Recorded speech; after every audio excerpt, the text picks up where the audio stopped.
स्वागत है आप सबका एक बार फिर से आज इस नए वीडियो क्लास में। आज के वीडियो क्लास में हम लोग देखेंगे कि मेरे राम का मुकुट भीग रहा है पाठ से क्या कुछ एमसीक्यू या एसएक्यू आपसे पूछे जाने वाले हैं या फिर कौन से महत्वपूर्ण एमसीक्यू और एसएक्यू हैं इस पाठ से संबंधित। अगर आप इन सब को जान जाते हैं तो आप इस पाठ के सभी एमसीक्यू और एसएक्यू को जान जाते हैं और इससे आपको जो भी अंक मिलने वाले हैं वो यहीं से आपको मिलेंगे। तो बच्चों इस वीडियो को बहुत अच्छी तरह से आप देखें।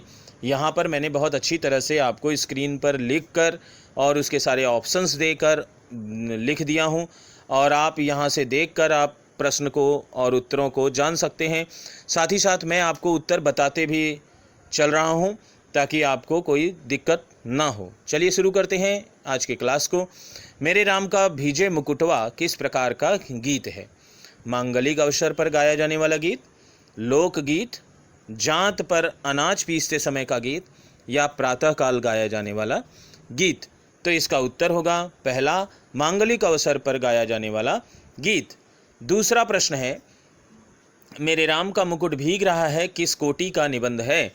उत्तर होगा विवेचनात्मक, ललित, ऐतिहासिक या मनोवैज्ञानिक। तो उत्तर है इसका ललित निबंध है। दूसरा नंबर। तीसरे प्रश्न की ओर बढ़ते हैं और जानते हैं तीसरा प्रश्न में क्या है। मानहु काल रात्रि अंधियारी, काल रात्रि की घटना कहाँ पर घटी थी? अयोध्या, वाराणसी, मथुरा या द्वारका। तो मैं आपको बता दूं कि यहाँ पर यह विद्यानिवास मिश्र जी की रचना मेरे राम का मुकुट भीग रहा है से लिया गया है और यहाँ पर मानहु काल राति अंधियारी यह एक प्रसंग में आया हुआ है और वहाँ पर अयोध्या की चर्चा की जा रही है। जब प्रभु श्री रामचंद्र जी को वनवास हो जाता है तो वहाँ पर जो रात आई है वो काल रात्रि की तरह लग रही है और अयोध्या वासियों को ऐसा ही महसूस हो रहा है। तो आप इसका उत्तर पा चुके होंगे। अयोध्या, वाराणसी, मथुरा और द्वारका में से इसका उत्तर है अयोध्या। चौथे प्रश्न की तरफ बढ़ते हैं और पाते हैं मुकुट किसका प्रतीक है? सत्ता का, उत्कर्ष का, प्रदर्शन का या धर्म का। तो यहाँ पर जिस संदर्भ में ये बात कही गई है उसका उत्तर होगा दूसरा, उत्कर्ष का। पांचवा, काशी की रामलीला में पहले किसकी पूजा होती है? दुर्गा की, कृष्ण की, गणेश की या राम के मुकुट की।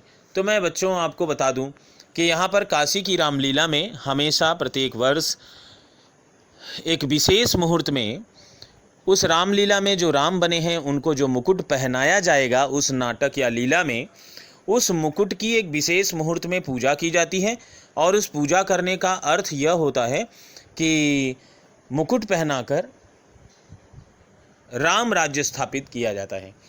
तो यहाँ पर आप समझ रहे हैं कि ये काशी की रामलीला में यह सब कुछ होता है। तो आपको उत्तर मिलेगा राम के मुकुट की। काशी की रामलीला में पहले किसकी पूजा होती है? राम के मुकुट की। छठवां नंबर प्रश्न है, कमरबंद दुपट्टा किसका प्रतीक है? वेशभूषा का, कमर के दुपट्टे का, सौभाग्य का या प्रहरी की जागरूकता का। तो यह लक्ष्मण जी से संबंधित है और यहाँ पर चौथा उत्तर आपके लिए सही है, प्रहरी की जागरूकता का। सातवां प्रश्न है, निबंध में किसके निर्वासन को दोहरा कहा गया है? सीता जी के, राम जी के, लक्ष्मण जी के या उर्मिला जी के। तो मैं आपको बता दूं दोहरे निर्वासन का अर्थ है दोबारा वनवास, 2 बार वनवास। तो यहाँ पर आपको समझ में आ गया कि 2 बार घर से निकलना, 2 बार घर से निकल जाना अर्थात निर्वासित हो जाना। तो ये सीता जी के साथ संबंधित है और यहाँ पर उत्तर आप देंगे सीता के साथ। क्यों? क्योंकि सीता जी एक बार वनवास झेल कर आई, फिर उसके बाद एक धोबी के कहने पर प्रभु श्री राम ने जो उनको त्यागा, अग्नि परीक्षा ली, तो फिर उस अग्नि परीक्षा के बाद उन्होंने महल स्वीकार नहीं किया और वो जंगल की तरफ चली गई। तो इसलिए उनका दोहरा वनवास हुआ, दोहरा निर्वासन हुआ। तो इसलिए यहाँ सीता जी से संबंधित है। आठवां, लेखक के घर आए मेहमान लड़की का नाम क्या है? कृष्णा, राधा, कौशल्या या सुमित्रा। तो ये हम सब जानते हैं कि लेखक के घर आई मेहमान लड़की का नाम कृष्णा है। 9 नंबर प्रश्न है, निबंध में धोबी की मुटरी किसे कहा गया है?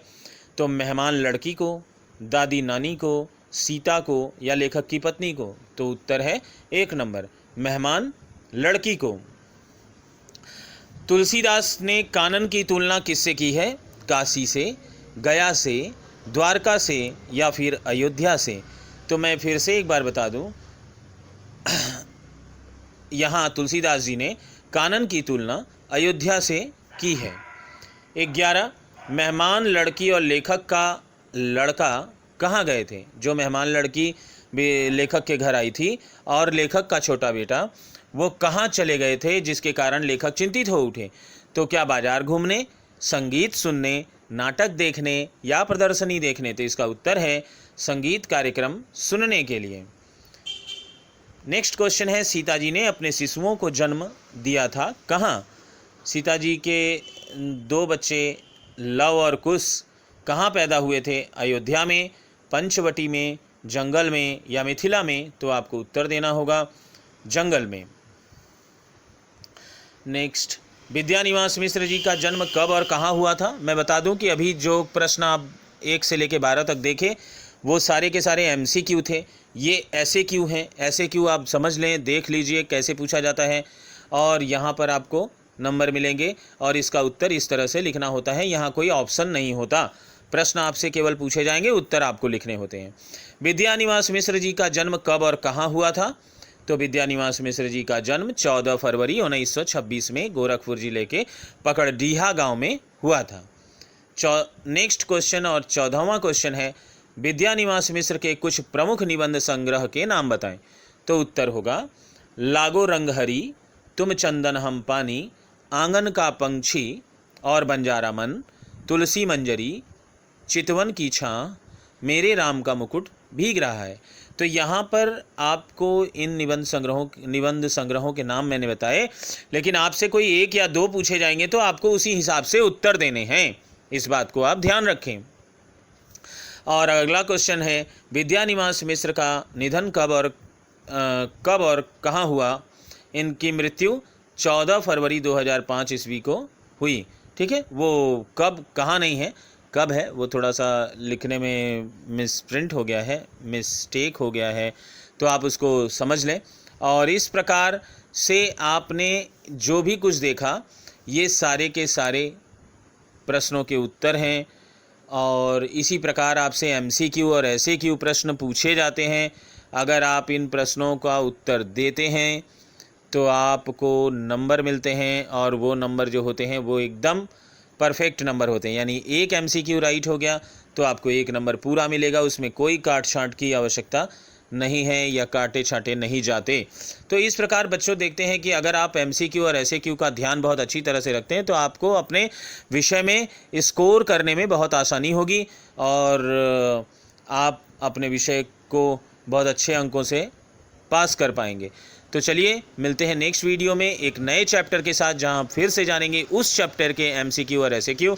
तो बने रहें दुबे सर के साथ, देखते रहें दुबे सर का चैनल और यहाँ पर सारे वीडियोस को देखते रहें, क्योंकि सभी वीडियो यहाँ आपके लिए बड़े ही उपयोगी हैं।